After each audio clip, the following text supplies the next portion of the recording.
किन बातों से मर्द औरत की इज्जत करता है। मेरे दो जानने वालों से कुछ दिन कबल मुझे इस बात का इल्म हुआ कि उन्हें तलाक हो गई है। दोनों जगह से जिस बुनियादी बात का इल्म हुआ वो ये कि वो हमें हकीर समझते थे और हमारी इज्जत नहीं करते थे, जिससे हमें बहुत अजियत और तकलीफ पहुंचती थी। इन वाक़यात को जानने के बाद मैंने नेट से इस सिलसिले में ख़ास आप ख़वातीन के लिए बेहतरीन मालूमात इकट्ठी की और अब मैं आपको बताने जा रहा हूँ। और समाजी, नफ्सियाती और शख्सी तौर पर साइंस भी इस बात की तस्दीक करती है कि खुद एतमाद औरतें ज़्यादा पुरकशिश होती हैं जो अपनी ज़ाहिरी शक्ल और सूरत के साथ साथ जज्बाती तौर पर भी अपने मर्द से अटैच्ड हों। लेकिन ऐसा कैसे बना जाए कि मर्द हजरात आप औरतों की इज्जत और एहतराम करें और उन्हें हर बात में, हर चीज़ में आगे आगे रखें। सब्सक्राइब, जो लोग मेरी वीडियोस को शौक से देखते हैं और पसंद करते हैं उनसे गुजारिश है मेरे चैनल को सब्सक्राइब कर दें और बेल आइकन को दबा दें। अगर आप ऐसा कर लेंगे तो मेरी आने वाली नई वीडियो पलक झपकते आप तक पहुंच जाएगी और आपको मेरी वीडियोस को तलाश करने की ज़रूरत पेश नहीं आएगी।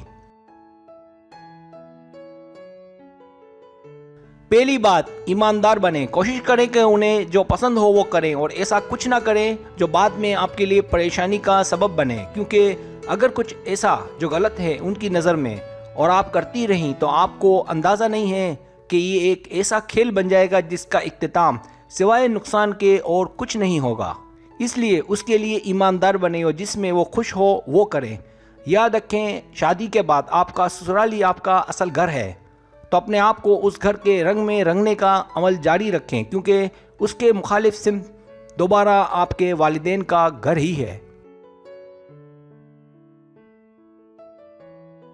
दूसरी बात, पुरइत्मीनान और खिलखिलाता चेहरा। औरत को जो चीज़ या बात सबसे ज़्यादा हसीन और दिलकश बनाती है वो उसकी खिलखिलाती हंसी और मुस्कुराहट है, क्योंकि अगर घर के हालात ठीक ना हो, परेशानी और टेंशन की कैफियत हो, नाराज़गी हो, तो परेशान होने की जगह उसे हैंडल करने के लिए, उसे हौसला देने की, हालात से लड़ने की आपके एतमाद के साथ साथ आपके चेहरे का इत्मीनान आपके मर्द की जान में जान डाल सकता है।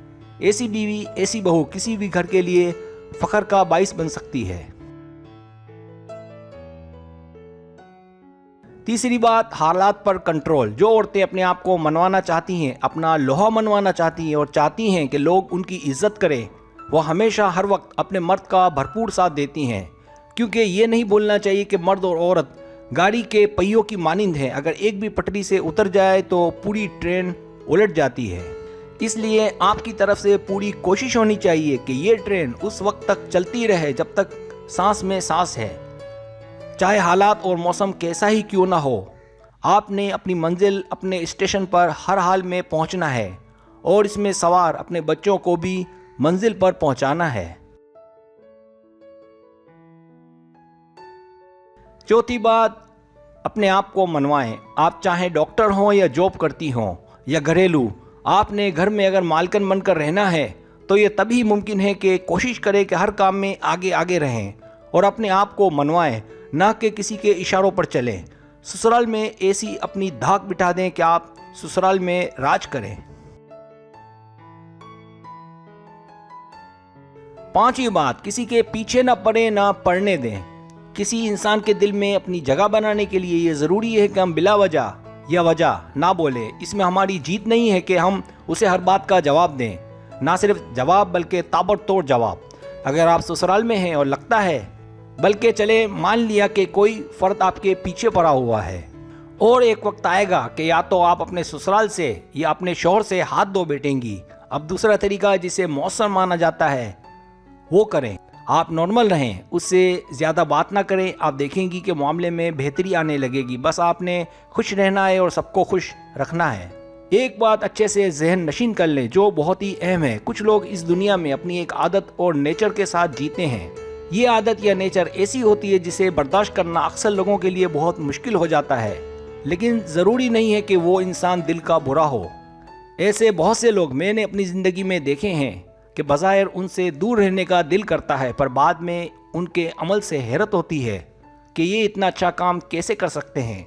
आप खुद ही सोचें कि कोई माँ चाहती होगी कि अपनी बहू को तंग करके अपने बेटे को मुश्किलात में डाले, या एक बहन कभी नहीं चाहेगी कि उसका भाई अपनी घरेलू ज़िंदगी में परेशान हो। इसलिए याद रखें, किसी की आदत से, उसकी नेचर से परेशान ना हो, बल्कि उसका अमल देखें। अगर अमली तौर पर उसमें बाकी सारे गुण हैं जो एक इंसान में होते हैं तो आप समझ जाएं कि उसका तंग करना, छेड़छाड़ करना उसकी आदत है। याद रखें, अगर आप बुतकेंगी तो वो ज्यादा करेगा या करेगी, और ये वो कड़वी हकीकत है जिसे समझना हर उस बहन बेटी की जिम्मेदारी है जो ब्याह कर ससुराल जाती है। बस इतना ही। वीडियो अच्छी लगे तो जरूर बताना। सब्सक्राइब, अगर आपको मेरी वीडियो पसंद आए तो बराए मेहरबानी सब्सक्राइब करें, लाइक करें, शेयर करें, अपने दोस्तों से कहें। सब्सक्राइब करने से होता है हमारा जो चैनल है वो ग्रो करता है, आगे बढ़ता है। वीडियो देखने का बहुत शुक्रिया। अल्लाह हाफिज़।